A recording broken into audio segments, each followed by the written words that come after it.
And I'm recording the lecture. I have a YouTube channel that I post it to, so if you want to go back and review it, the best way to find my YouTube channel is to search for Alan Smith Biology. And make sure you spell my name right, A-L-A-N.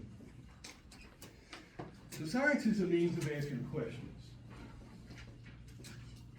Keep in mind, not every question can be addressed scientifically.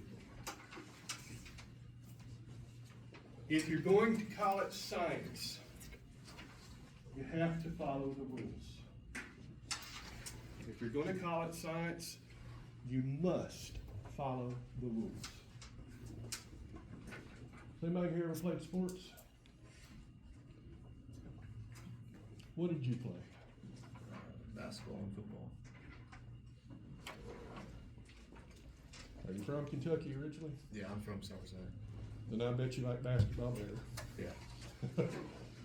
Being from Tennessee, I have been on far too many of those losing things. So let's play a game of basketball. Does that sound fair? You beat me, you get an A. Don't have to show up to class. Sound like a good deal to y'all? So he's agreed to it. Y'all are going to show up, cheer him on, harass me, right? You're going to show up wearing some shorts and a shirt and ready to play ball.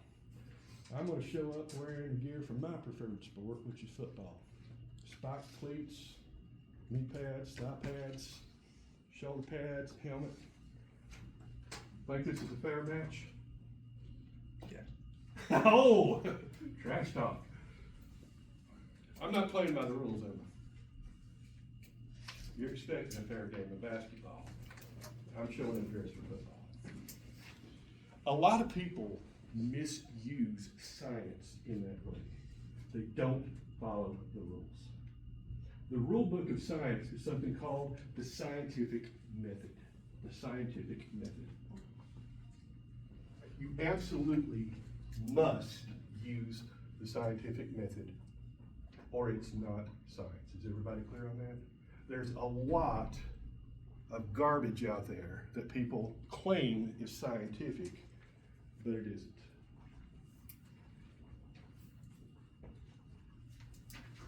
So to make sure you're following the scientific method, you have to know the steps of it.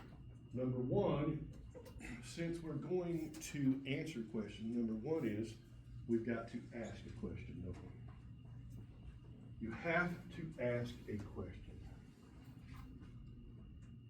Why do students in afternoon classes perform better than morning classes? Is that a good question? Well, the next thing I have to do is propose an answer. This answer is called a hypothesis. Hypothesis. And this is where a lot of people get in trouble because they don't propose a good hypothesis. A good hypothesis has 4 characteristics to it, and yes, you need to know all 4 of them. Number 1, it's best stated as an if-then statement. You put it into an if-then statement. If we give the same lectures and assignments to 2 classes, one in the morning and one in the afternoon, then the students in the afternoon section will perform better as measured by grade point average. Is that a good hypothesis? It's an if-then, isn't it? Notice that it is also predictive. Predictive. It makes a prediction. You guys are going to do better than my 8 a.m. class.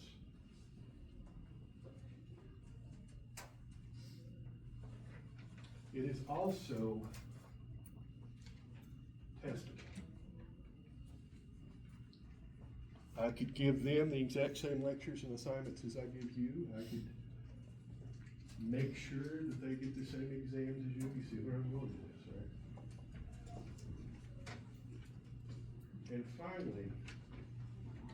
falsifiable. It's falsifiable. If I did that test as I just said I would, and all of these come back, and you have lower grades, I have falsified my hypothesis, haven't I?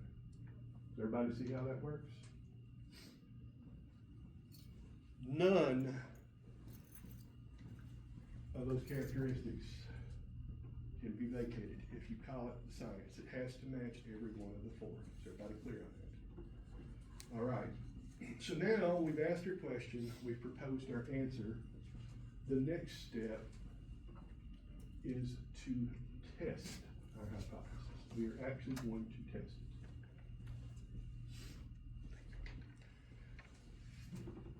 That is generally accomplished by performing an experiment. So you could say test your hypothesis, or you could say perform an experiment. It's really the same thing.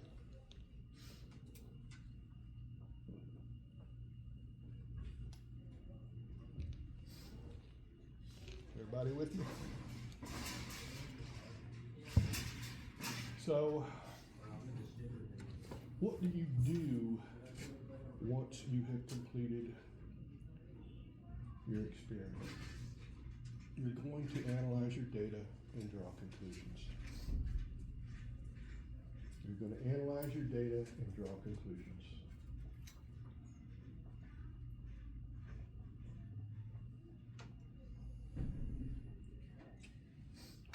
Generally, you're going to get one of two conclusions. The first is that your hypothesis was supported. Your hypothesis was supported. The second is that your hypothesis was refuted, or it was tossed out. It was proven false. Does everybody see how that goes? Most people assume that the scientific method stops right there. But there's one final step. Without this final step, essentially your work is meaningless. And that is communicate your findings. Communicate your findings. You have to write it up into a research paper, you submit it to a journal, they evaluate it, and they publish it.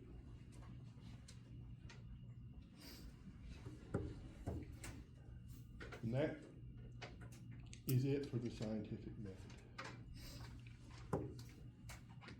Will that be an exam question for exam 1? Almost certainly. List and describe the steps of the scientific method.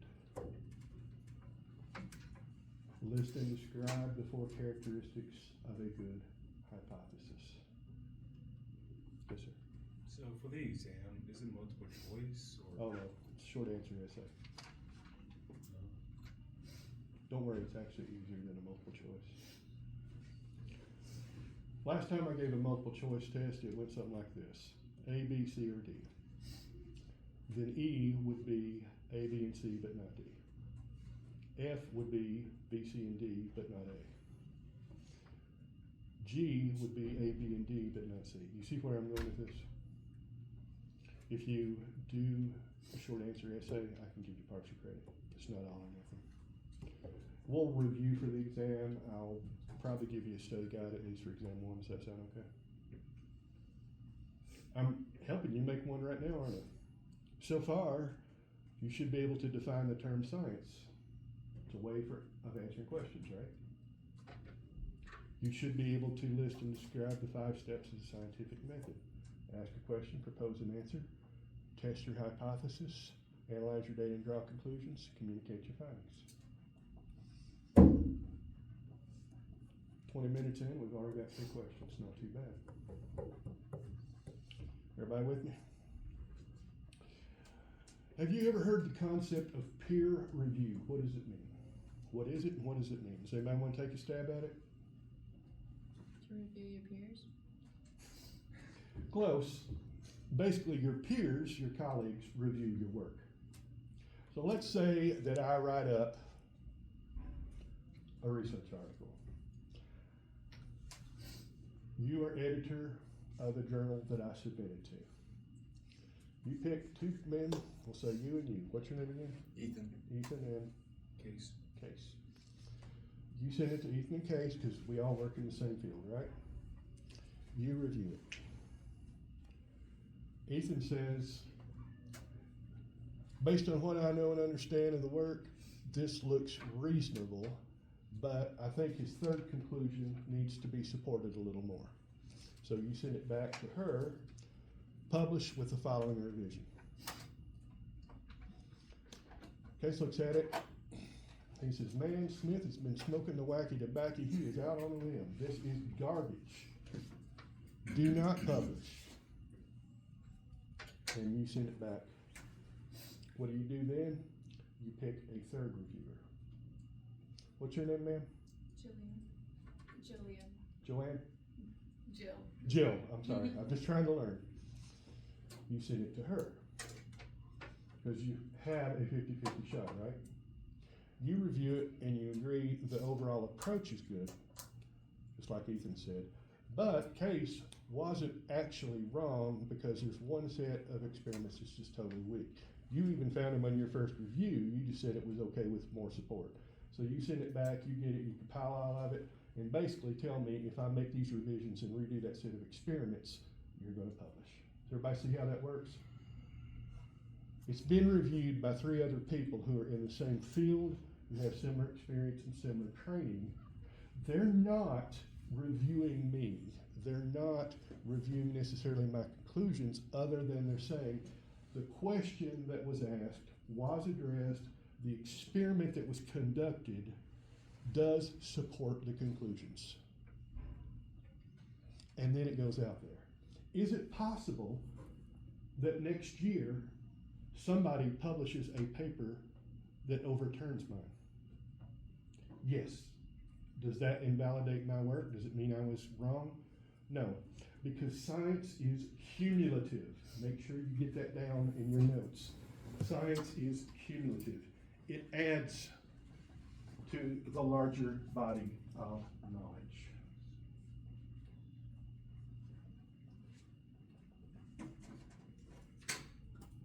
This is freshman biology essentially, right? I would be willing to bet most of you probably would not want to use the same textbook that I used for my freshman biology class. Am I right? Why not? Huh? Be harder. Be easier. Really? Oh, Because it's outdated. okay. I appreciate y'all not guessing my age, but it's up there. I'm definitely closer to retirement than I am to you all. Is that a fair statement? Y'all wanna know what year I was a freshman? Sure. 1987. Do you think we've advanced the body of knowledge in the last 39 years? I'd say so. The point I want you to get is this: science is cumulative. It builds on itself. Can we use science to address every question that's out there? What do you think? Not currently. You can't. There are some questions that cannot be addressed scientifically. Make sure you get that down. Who wants to be used as an example? Casey's volunteering. Oh. All right.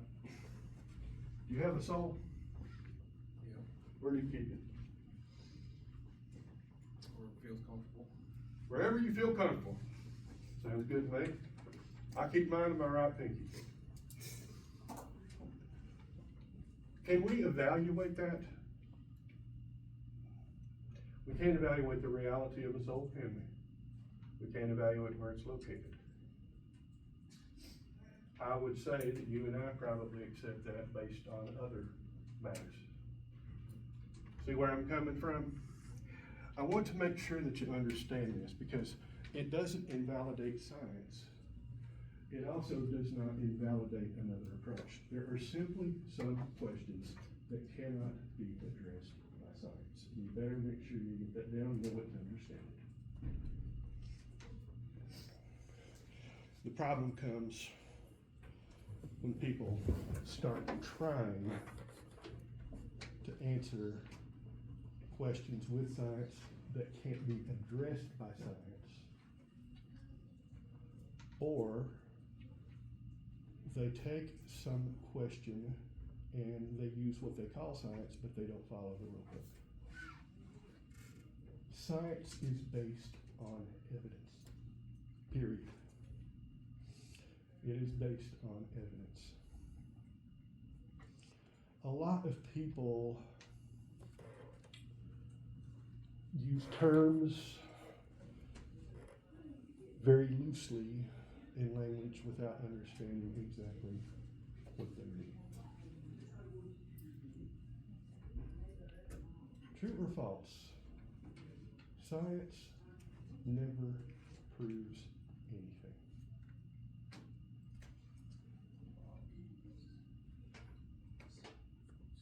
Nobody's gutsy enough to answer that. Hard question on day one, isn't it? It isn't a hard question?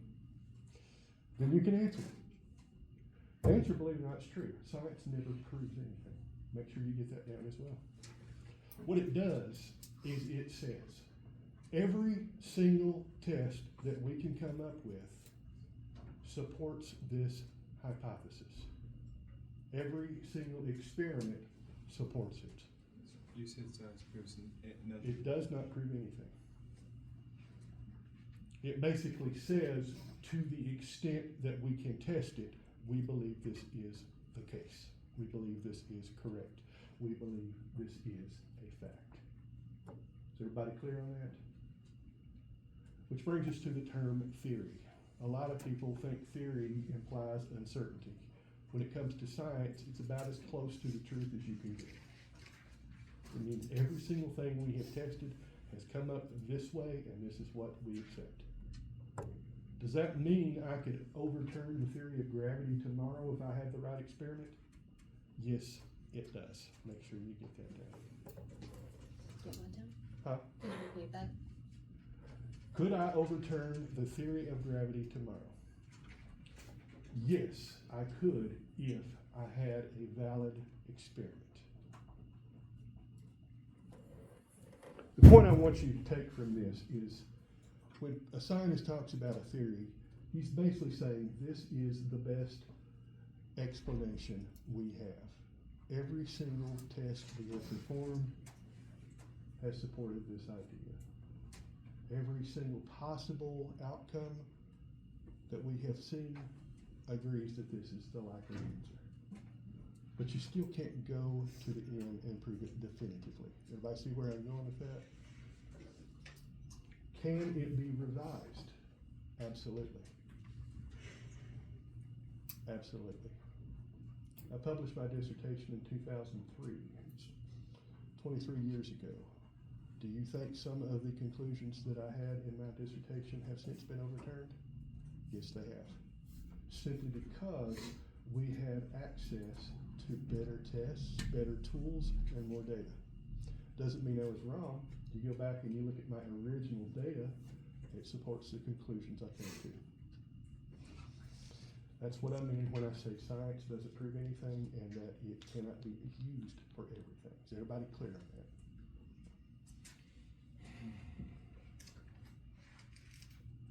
Talking's thirsty work.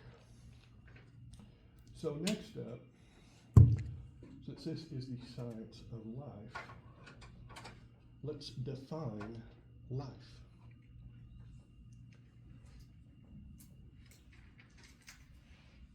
Anybody want to take a stab at it? Really hard questions on day one. You'll find that if you are asked to define life, it is extremely difficult. Generally, what we do is we describe living things. We describe life. We come up with a set of characteristics about living things. Number one, living things respond to their environment. They respond to their environment. Say that first part again. Say that again. Living things respond to their environment. We have several people sitting in here wearing short-sleeved shirts. We also have several people in here wearing long-sleeve shirts, sweatshirts, sweaters, hoodies, maybe even a jacket or two. I'd say by that, it's kind of obvious that we all prefer a different range of temperatures. Is that a fair statement? And we respond to the temperature by how much clothing we wear. Everybody got that? Every living thing responds to its environment in some way. I was drinking a soda. I mentioned I was thirsty. Am I responding to my environment? Case has a soda. He's responding to his environment. I'd be willing to bet most of us had lunch right before class or not too long before class. You see where I'm going with this? It's not so much the actual response we're concerned with, but other than the fact that we do it, okay? Number two, living things harvest and use energy from their surroundings. They get energy from elsewhere and they use it for their purposes. For an animal, does that include movement? Sure. For a plant, does that include making sugar? Breaking down sugar molecules at night for energy? You see where I'm going with this? And then the bees collect it as such, and they use it for energy as well. Absolutely. You get that energy from somewhere else and you use it. For plants, it's sunlight, isn't it? For us, it's whatever we eat. See where I'm going with this? If you don't have enough food, you will move to acquire more as part of that response, won't you? Number three, living things have the potential to reproduce.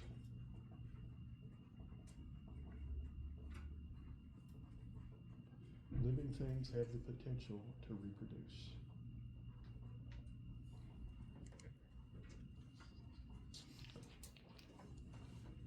I don't know, some of you may have children. Some of you, I'm sure, hope to have children someday. Some of us are child-free.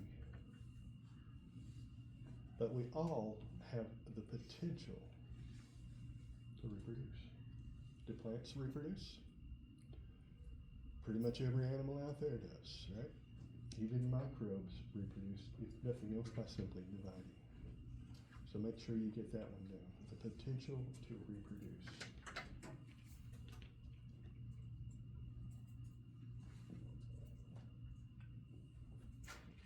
Number four, all living things maintain homeostasis. All living things maintain homeostasis. How do you spell that?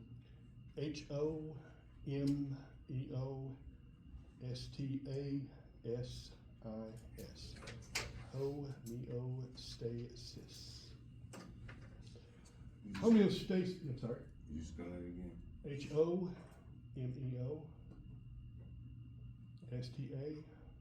Homeostasis. Homeostasis. What is homeostasis? A balanced state. It is a balanced state. If you get too cold, you turn on the heater, you put on clothing, don't you? If you get too hot, you take off the clothing or you turn on the air conditioner. If you get thirsty, you get a drink. If you get hungry, you eat food. You see where I'm going with this? You get tired, you lay down and take a nap. But if it was animals, they would have to shed their fur or rebuy their fur, right? But even there, they still maintain it. I had a Samoyed Husky growing up, and in the summers, he wasn't a happy camper. So every day, I would make sure 2 or 3 times a day, I would either take the hose or a big bucket of water. And we had the shaded spot in the carport, and I would dump the water there, it would cool down that cement, and he would flop on it and just lay there for hours, continuously going. Wasn't hard. I love that dog. He's big and scary to everybody except me. Me with my big white fluff ball. Was I helping him maintain homeostasis? He still had to come to the spot and lay there though, didn't he? If it got too hot, I put him in the basement. It's air conditioned. We wouldn't tell mom and dad. Okay. And has everybody got those? The last one. Actually, let's just leave it at that. 4 of them. Does that sound good? So be able to know those 4 traits of a living thing. And next up, we have cell theory. Cell theory. Cell theory has 2 components. Did you say cell or cell? Cell, S-C-E-L-L. Number 1, the cell is the basic unit of life. The cell is the basic unit of life.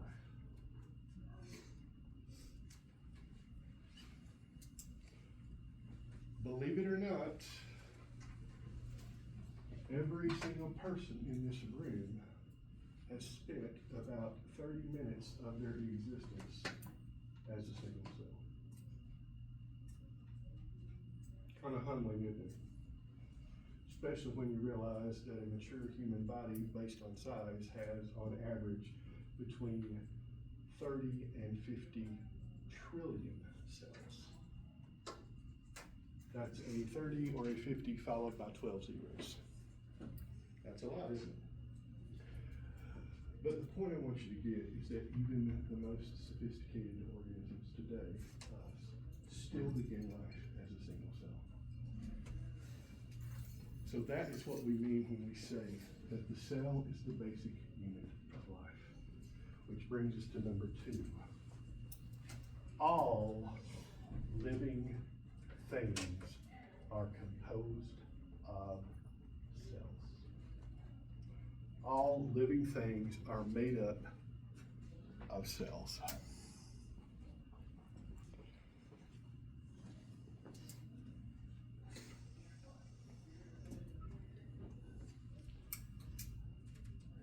Which brings us to, of course, viruses. Are viruses living? I see 2 people that emphatically say yes. I'll just be contrary and say no. We'll come back to that. I want y'all thinking of that. Well, aren't they like moving across like body to body? They don't move. They use cells. Huh? They use cells, but they're not a cell, right? They're not a cell. But they Some use bacteria. cells. Oh. They exist in cells. Bingo. And that, for people who say they are alive, is the workaround to cell theory. Yes, ma'am. Then how come whenever you're getting a flu shot, you could get a dead virus or a live virus? Because it's a matter of semantics. A virus is simply a nucleic acid wrapped in protein. It's a nucleic acid wrapped in protein. And what happens when one of your cells comes into contact with that protein, the virus binds to the cell and shoots the DNA or RNA into it. Once it's inside the cell, it takes over the cell. Cells that line your lungs normally do things like secrete mucus and absorb oxygen, right? They don't normally make virus proteins and pack them. But when that influenza virus gets in your lungs, that's what they do. And then they'll explode the cell, and all of those millions of viruses shoot out with it. Pretty gross, isn't it? So you asked what's going on when you get a flu shot. Yeah. What they do is they inject you with pieces of the virus, because the way your immune system works, when your white blood cells come into contact with those proteins, they recognize them as one of two things: self or non-self. If it's non-self, it's an invader, isn't it? So it's going to attack that protein.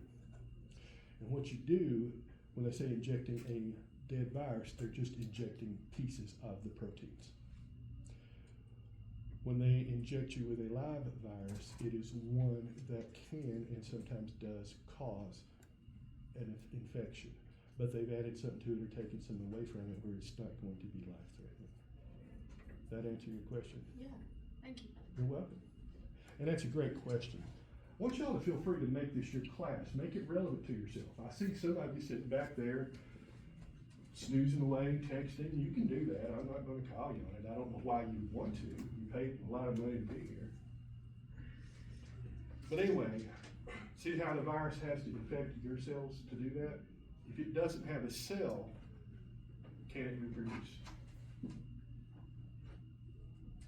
It can't. It has to have a host cell. So is it alive? You could say no, and that would be a fair answer, wouldn't it? You could also say yes, because it is capable of reproduction if it infects a host cell. There are little bits of DNA called transposons that can actually cut and paste and move around in the genes. Kind of scary, isn't it?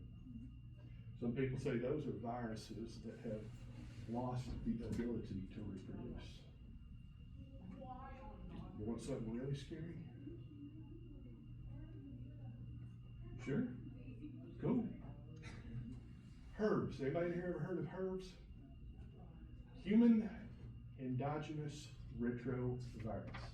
Capital HERV. Basically, it goes something like this. Long time ago, somebody got infected with a virus. The viral DNA cut and pasted itself into the human DNA and stayed there. And it's still there to this day. They estimate that up to 50% of our DNA is actually viral in origin. So we're infected with herbs in a way? Or are we infected with herbs, or? We were infected, and somewhere along the way it lost the ability to cause our cells to make viral proteins. But it's still there. Did you have a question? Yeah, what does it do specifically? It doesn't do anything, it just sits there. There's some evidence that one of the genes actually helps with the formation of the placenta. Can you repeat that? I'm sorry. There's some evidence that one section of DNA helps form the placenta. Really? Pretty wild, isn't it? Yeah. Not exactly what you expected on day one of class, I assume. There's some wild things going on in your DNA, isn't there? Bottom line, though, if you want to say that viruses are alive, you have standing to do that. If you want to say no, they're not alive, you're on good ground. That shows you how two people can look at the exact same set of data and draw different conclusions. Does everybody see that? That's how science works. It doesn't mean that I'm right and you're wrong. It could mean that we're both wrong. It could mean we're both right in different ways. It's just dependent on how we look at things, right? Do you think Casey and I look at the world in different terms? The simple fact that I am older means I have a different perspective, doesn't it? Doesn't mean it's a better perspective. Doesn't mean it's a worse perspective. It just means it's different. That's one of the reasons why I got that cell phone, so I can give you all a number. Until I started teaching, I never got a text.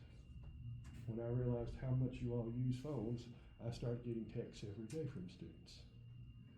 That's fine. It works better for you. I try to meet you all somewhere close to your grade. So, everybody comfortable with cell theory? All living things are made up of cells, and the cell is the basic unit of life. Okay, so next up,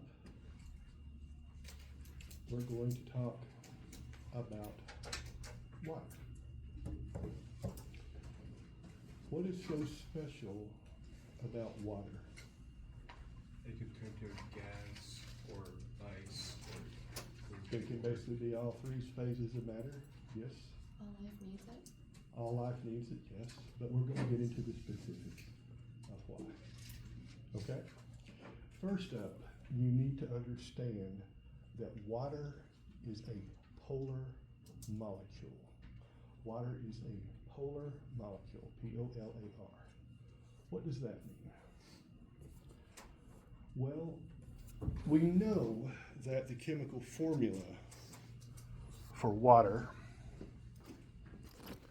is H2O. I'm sure we've all heard that, right? So if I asked you to draw a water molecule, you might draw it that way, right? One atom of oxygen attached to two atoms of hydrogen. Does everybody see that? However, that's not what it looks like. A water molecule is actually bent a little bit. And it looks something like that. Each of those hydrogen atoms has a proton. So what it amounts to is the bottom portion of that molecule has a slight positive charge. Does everybody see that? So we're just going to indicate that with a plus. What do you think this side has? oxygen. Nope. Negative. It's going to be negative because the electrons are going to be clustered up there. So when I say it's a polar molecule, I mean that it has one end or one side that is slightly positive. It has one end or side that is slightly negative. And you know what they say about opposites, right? They attract. They attract. And the same thing is true of water. So if we get another water molecule out here, it is actually going to form a temporary chemical bond with that other water molecule. We call that a hydrogen bond. A hydrogen bond.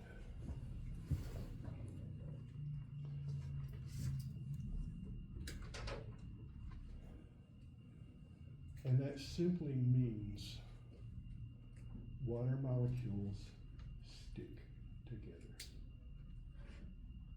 Water molecules stick together.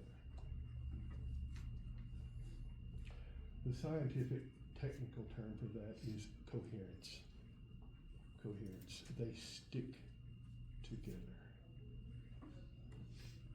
And that has several things that make water unique. Number one, water is a good heat sink. Water is a good heat sink. Anybody here ever been out on a really hot day and you jump into a swimming pool? How's it feel? Cool. It feels good, doesn't it? It's nice and cool. The reason is, when I say water is a good heat sink, I mean it takes a lot of energy to heat it up. What was the last word you said? I'm sorry. Sink? Yeah. Oh, Heat sink, S-I-N-K. thank you. You're welcome. And don't feel bad if you ever need anything repeated. I'm about 50% deaf in this ear. There's a reason I try to stay on this side, kind of angling that way so I can hear things. Casey's like, I must move over there. No, I was just chilling. I like, so, like, say if you go to the lake and, like, there's some parts, like, at the very top, it can be very warm sometimes. Like, Because it's been exposed to sunlight the whole day. yeah. But generally, even if it has been exposed to sunlight the entire day, the water temperature is still generally going to be lower than your body temperature, which is why it feels good to jump in. The point is, it takes so much energy just to heat up the water in a swimming pool that it's not going to get over your body temperature. That's pretty amazing when you get down to it. That means water is a great coolant, isn't it? Sweat. It's a great coolant. You may want to get that down. You literally are generating so much heat that you're boiling the water off your skin. And once that steam rises off your skin, it carries the heat away with it. It's pretty good, isn't it? So that's what is, Huh? what is what again? Coolant. It's a great coolant. Paradoxically, that also makes it a good insulator. A good insulator. Now you say, how on earth can water be a good insulator? But it gets cold sometimes around here, doesn't it? Have y'all ever seen Lake Cumberland start to freeze over? If it gets cold enough for long enough, it may actually freeze the entire lake over, couldn't it? Yet, I promise you, if you go out there in the spring after the thaw, you're still going to have some pretty good bass fishing, aren't you? How do those fish survive the lake being frozen? Well, this is because of two things. Number one, ice floats. In just about every other case, the solid form of an element or a compound is heavier than the liquid, right? If I toss a steel ball into molten steel, the solid steel ball is going to sink, isn't it? Why does that not happen with water? Well, because of the crystalline nature of ice, it actually floats. And the second thing, I said water's a good heat sink, isn't it? So all of that heat has to be absorbed by that layer of ice. If you know anything about alpine survival, you may have heard of a snow cave. Have you all ever heard of that? They teach you to hollow out a cave in a snowdrift. As long as you leave a small enough or large enough, opening for breath to get in and out, your body heat will actually melt the surface of the snow in the cave, and then it refreezes, trapping the rest of the heat in. Y'all have heard of an igloo, haven't you? Believe it or not, ice can be a good insulator. So obviously, water is going to help tremendously in thermal regulation, regulating temperature. It helps cool you, it helps insulate you. Pretty wild, isn't it? How does blood get around your body, Mia? By flowing through it, Huh? by heat, What's moving blood through your body? Huh? like your heart. Your heart. Everybody agree? It's a pump, right? It's just a big muscle squeeze. Think of how tall a California redwood is. 300 feet tall. Water is absorbed by the roots of that bad boy and carried all the way to the top to the leaves. It needs a lot, doesn't it? It needs a lot, but here's the thing. Does it have a heart to beat to pump the water? How on earth does water go that distance against the force of gravity? Is it seeking heat? The light? The answer is something called adhesion. Adhesion. A-D-H-E-S-I-O-N. Water molecules are sticky. We said that, didn't we? They actually stick to the sides of microscopic tubes that make up the wood.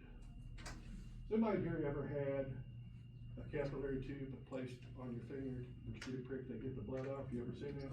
They hold a little glass tube up and the blood almost jumps up in there, doesn't it? It's the same principle. What's happening is that glass tube is so thin that the water molecules in the blood actually adhere to the sides and kind of climb up it. It's pretty wild, isn't it? You've seen it if you've had that ever done to you. Well, believe it or not, the same thing applies to a tree. Capillary action carries those water molecules all the way from the roots to the very tips of the tree. So water functions very well as a transporter. As a transporter.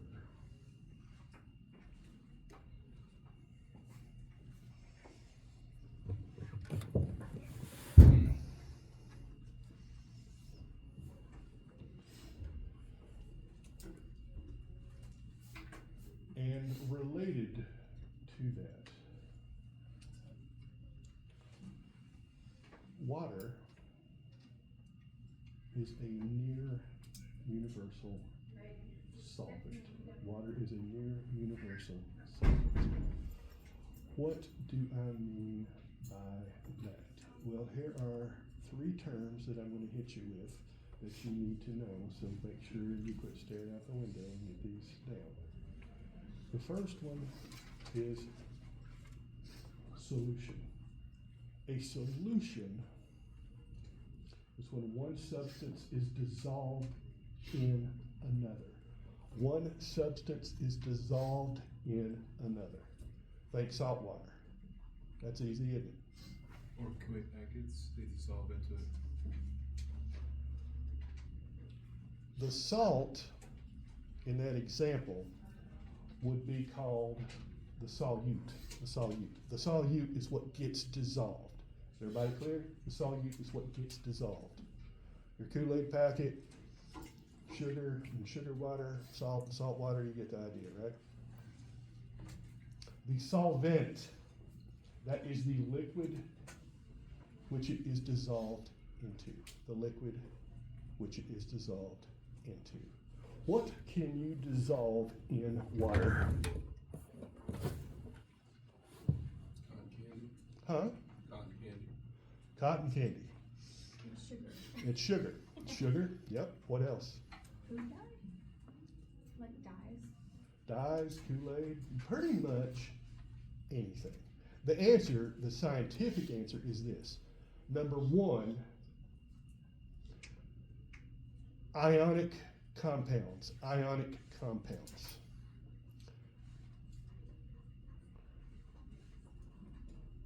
Number 2, polar molecules. Polar molecules.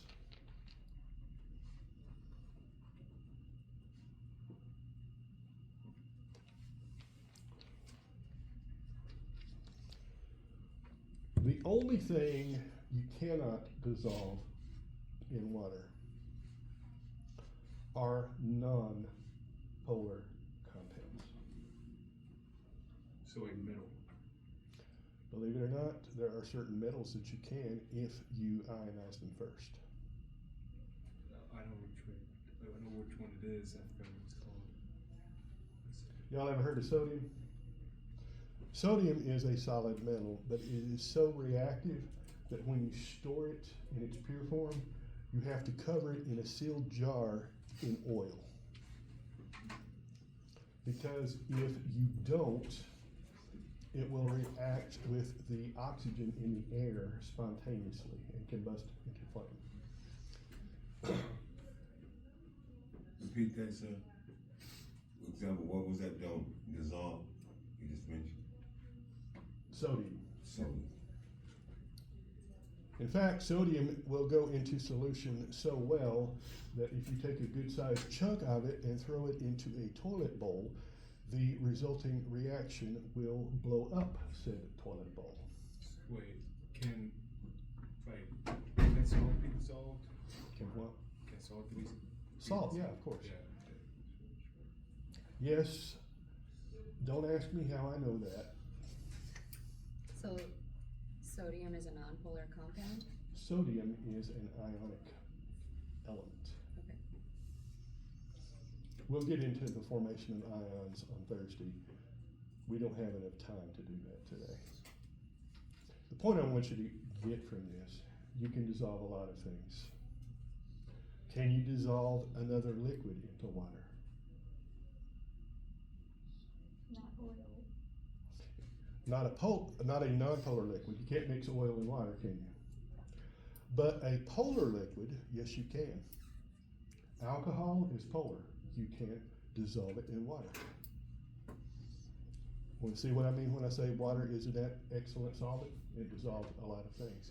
So, what about acid? Isn't About acid, what? Is acid or water like a base? Again, you're getting ahead of us. I'm not wanting to insult you, but when I tell you what ions are and we get into acid-base chemistry, we have to get into chemistry. That makes sense. Yeah. And I'm not insulting anybody, but that's a can of worms that we're not going to get in 10 minutes. Is everybody cool with that? Do you have a question? Yeah, so water dissolves alcohol, but wouldn't it be diluting it? Yes, Okay. but it's still dissolving because the polar alcohol molecules interact with the water molecules. I shouldn't tell this story, but y'all want me to? Yeah. Something I did was evil. Uh-oh. The fraternities at Vanderbilt University are well known for drinking to excess. Y'all ever heard of the mixed drink called a White Russian? It's where you essentially take milk or sweet cream and dissolve it in vodka.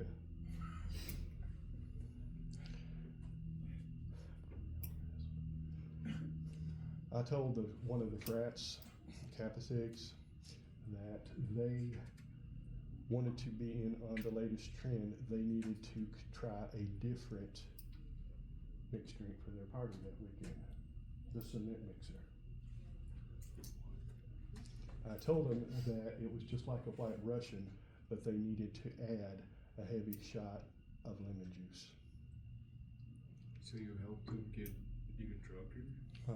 So did you help them get drunk? Like Lemon juice curdles milk. You ever had buttermilk? I don't understand why anybody would drink it either. But have you ever smelled curdled milk? Now imagine getting that with a mouthful of vodka. I at least contributed to them not drinking water because they lacked the basic knowledge of chemistry. I've had a colorful life, folks. While doing science, I have been held at gunpoint. Yes, I sat in the muzzle sights of an M16 for about 15 minutes, not aware of it. Where at? Yuma, Arizona. I was collecting plants. They didn't know what the heck we were doing. There's a story there. I can tell you all about bootlegging Freon. We'll get in all kinds of this. It's a long semester. He's gonna tell us a story every day. For Huh? sure. He's gonna tell us a new story every day for sure. Not every day, but once in a while. Okay. So does everybody feel comfortable with what makes water essential to life? Does everybody understand what a polar molecule is? Does everybody understand the difference between a solution, a solute, and a solvent? If you don't, does anybody need me to go over it in greater detail? If so, raise your hand. This is your chance. Yes, ma'am. Can you, I wrote it in my notes, but I think Let's just go with an example, okay? Salt water, it's about the simplest one. Salt water is the solution, okay? Salt is the solute. It's what we dissolve in the water. Everybody with that? And fresh water is the solvent. That help? Yeah. Did you have a question? Yeah, so earlier you were talking about the three things that make I think it was a solvent so first one I got was salt.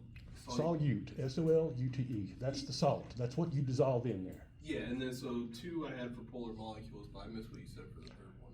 Number 2 is the solvent. It's what you dissolve it into. And number 3 is the solution of the two combined. Is this a solution? Yeah.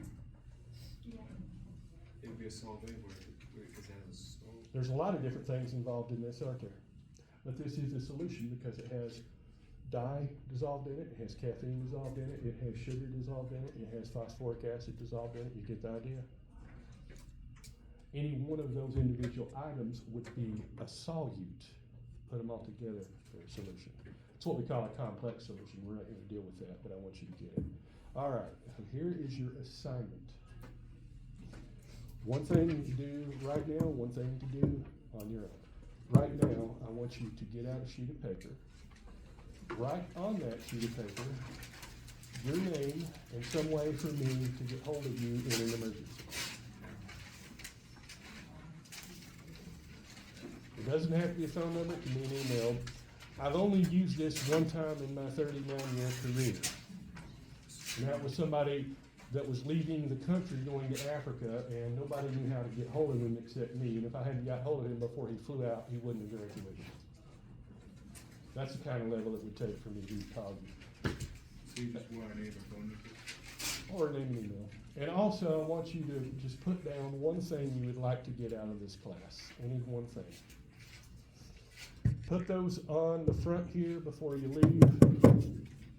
Yeah, we're getting out a little bit early today, but I just don't want to get into the chemistry.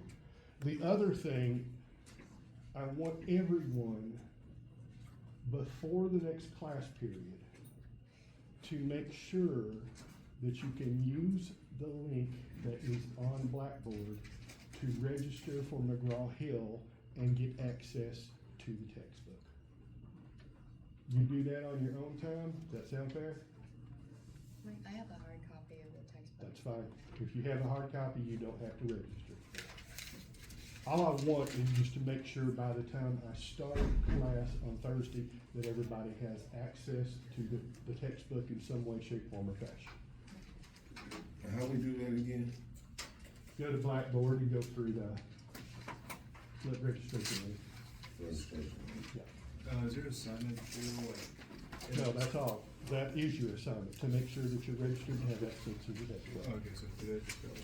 And your today's assignment is to fill that in. And get to the McGraw-Hill. Yeah. Once you have that name and contact info, turn it in up here and hit the road key. There